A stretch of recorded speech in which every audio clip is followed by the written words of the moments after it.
Bagi teman-teman yang belum follow Instagram saya, silakan teman-teman follow Instagram saya karena di Instagram ada informasi menarik dan penting yang saya upload.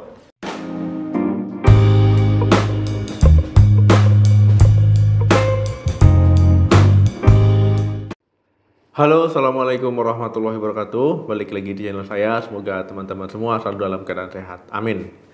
Teman-teman tahu tentang preeklamsia? Nah, jadi ini adalah kondisi yang mengancam nyawa ya bagi ibu hamil. Jadi ini kondisi yang tidak baik-baik saja. Nah, preeklamsia ini belum ada pengobatan yang benar-benar ampuh untuk mengatasi preeklamsia. Nah, karena itu ya ibu hamil wajib mengetahui gejala-gejala dari preeklamsia untuk mengurangi resiko terjadinya komplikasi yang berbahaya. Nah, pada video kali ini kita akan membahas gejala preeklamsia pada ibu hamil dan bayi. Preeklamsia ini adalah komplikasi kehamilan yang serius ya, yang tidak boleh dianggap remeh. Nah, jadi dia terjadi tekanan darah pada ibu ya, tekanan darahnya itu tinggi.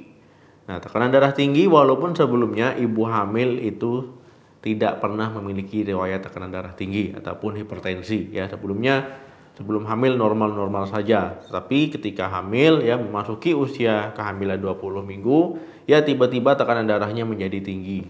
Nah, ini harus hati-hati. Kemudian disertai juga dengan kelebihan protein di dalam urin. Nah, jadi gejalanya itu memang harus ibu hamil kenali ya, supaya biar tidak timbul komplikasi yang lebih parah. Nah, teman-teman ya, ini tidak hanya bagi ibu saja yang berbahaya, tetapi bagi bayi yang dikandung juga berbahaya. Preeklamsia ini terjadi akibat gangguan dari pertumbuhan plasenta ya, perkembangan plasenta, sehingga menyebabkan gangguan aliran darah baik ke bayi maupun ke ibu. Nah, yang sering jadi masalah ya, kalau seandainya di awal-awal ya bisa saja preeklamsia ini tidak menimbulkan gejala ya seperti hamil normal. Nah, ini yang harus ibu hamil waspadai ya. Dikiranya normal tetapi rupanya ada masalah ya dengan kesehatannya. Makanya itu ya perlu mengenali gejala dari preeklamsia ini. Jadi ada beberapa gejala dari preeklamsia yang perlu ibu hamil ketahui ya, ataupun pasangannya ketahui. Ya, yang pertama itu adalah tekanan darah tinggi. Nah, saat ibu hamil memiliki tekanan darah tinggi, ya tentu ini kondisi yang tidak sehat, kondisi yang tidak normal. Ya, tekanan darah tinggi itu dikatakan tinggi kalau seandainya tekanan darahnya itu 140/90 ya. Nah, itu sudah dikatakan tidak normal ataupun hipertensi. Nah, ini ada tabel ya, bisa teman-teman lihat ya bagaimana tekanan darah normalnya. Nah, jadi untuk mengetahui tekanan darah tingginya bagaimana dok? Ya tentu harus ditensi ya, harus diukur tekanan darahnya. Kalau hanya mengira-ngira saja dipencet-pencet seperti ini ya, diraba-raba itu nggak bisa. Jadi memang harus diukur ya dengan menggunakan alat untuk mengukur tekanan darah. Nah, itulah penting kenapa ibu hamil disarankan untuk rajin-rajin kontrol ya, periksa tekanan darahnya, periksa kesehatannya supaya tahu kalau tidak diukur bagaimana tahu normal atau tidaknya.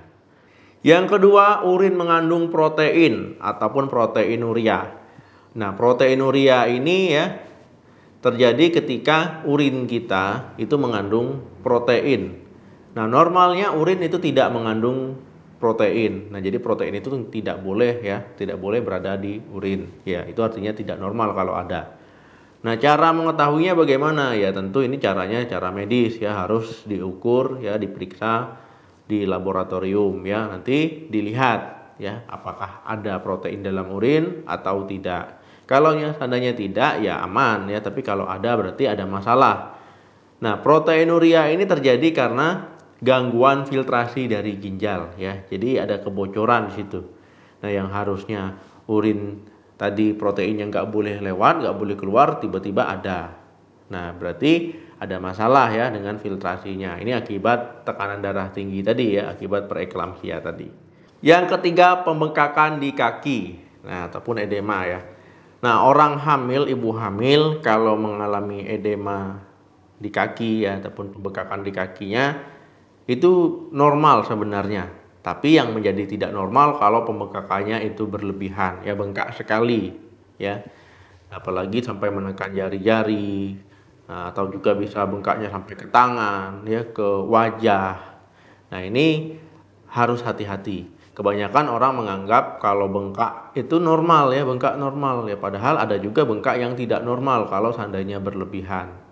Nah, untuk mengetahui normal atau tidaknya bagaimana? Ya harus diperiksa, ya, harus diperiksa tanda-tanda yang lain, ya, apakah memang pembengkakannya normal atau tidak.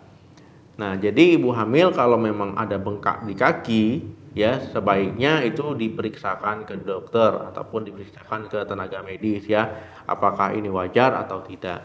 Jadi jangan pernah menganggap enteng sesuatu yang terlihat biasa. Bila ingin melakukan pencegahannya bagaimana? Nah, ibu hamil jangan duduk terlalu lama, ya, jangan banyak duduk, nanti kakinya jadi bengkak. Kemudian bisa mengangkat kaki lebih tinggi, ya, lebih tinggi supaya pencegahan bengkak.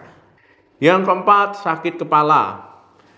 Nah, tanda preeklamsia yang satu ini, gejala yang satu ini, ya, itu mirip-mirip dengan sakit kepala migrain, ya, padahal ini akibat dari tekanan darahnya tinggi, ya, preeklamsia, sakit kepalanya berdenyut, ya, sulit hilang. Ya, kadang orang yang sakit kepala ini bisa disertai dengan pandangan menjadi kabur, ya, pandangannya jadi kabur. Nah, itu bersifat sementara. Nah, biasanya, dok, saya kok pandangannya jadi kabur, ya, sebelumnya aman-aman saja. Nah, ini harus hati-hati. Nah, untuk mengetahui gejala sakit kepala ini normal atau akibat preeklamsia bagaimana? Ya harus diperiksa, ya, diperiksa tekanan darah, pemeriksaan yang lain juga. Jadi untuk menunjang, ya, diagnosa. Untuk pertolongan awal, kalau memang ibu hamil ini sakit kepala, itu gunakanlah obat yang aman untuk ibu hamil, ya, obat pereda nyeri yang aman untuk ibu hamil. Tapi juga jangan terlalu banyak, ya, jangan berlebihan. Yang kelima, mual dan muntah. Mual dan muntah kalau awal kehamilan, ya, trimester pertama itu normal, ya, morning sickness itu normal. Nah, tetapi kalau sudah di trimester kedua, ketiga, ya, ataupun di pertengahan kehamilan, ya, ibu hamil mengalami mual muntah, ya, harus hati-hati. Bisa saja ini gejala preeklamsia. Nah, untuk ketahui preeklamsianya bagaimana? Ya, bisa cek tekanan darahnya tinggi atau tidak, ya, dilihat nanti ada protein urin atau tidak. Nah, jadi kalau seandainya ibu hamil mengalami mual muntah, bukan di trimester pertama, di pertengahan kehamilan, trimester kedua atau ketiga, harus hati-hati. Yang keenam, berat badan naik 3-5 kilo dalam waktu 1 minggu. Nah, kenapa bisa terjadi seperti ini? Itu tadi, ya, karena penumpukan cairan. Cairan yang harusnya dibuang oleh ginjal melalui urin ini nggak bisa dibuang, ya. Akhirnya menumpuk di tubuh. Nah, itulah yang menyebabkan berat badan itu bertambah, ya, 3-5 kg dalam waktu 1 minggu, ya, karena berat air. Nah, kalau ibu hamil mengalami hal ini, ya, hati-hati, dan kalau bisa langsung dikontrol kesehatannya, ya, untuk dilakukan pemeriksaan yang lain. Nah, untuk ibu hamil itu harus diperhatikan, ya, makanan yang dikonsumsi, ya, harus bergizi, bernutrisi, jangan kelebihan garam, nanti bisa memicu preeklamsia, ya, tekanan darah menjadi naik. Kemudian dalam mengkonsumsi vitamin dan suplemen itu harus sesuai dengan anjuran. Dok, kapan gejala preeklamsia itu muncul? Nah, gejala preeklamsia bisa muncul di usia kehamilan yaitu 20 minggu lebih, ya, 20 minggu ataupun lebih. Nah, tapi memang yang paling umum itu sekitar usia 30 minggu ke atas, ya, 32, 33, 34. Nah, ini yang sering dijumpai. Dok, gejala preeklamsia pada bayi yang terlihat apa?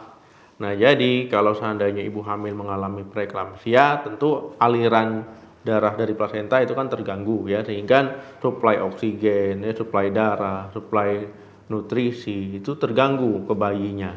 Nah, sehingga pertumbuhan bayi itu terhambat, ya, bisa bayinya nanti prematur, ya, lahir cacat ataupun nanti lahir dalam keadaan meninggal. Ya, jadi memang preeklamsia ini sebaiknya harus diketahui seawal mungkin, sedini mungkin, ya. Semakin awal diketahui gejala preeklamsia, ya, ini untuk mengurangi resiko komplikasi yang berbahaya pada kehamilan.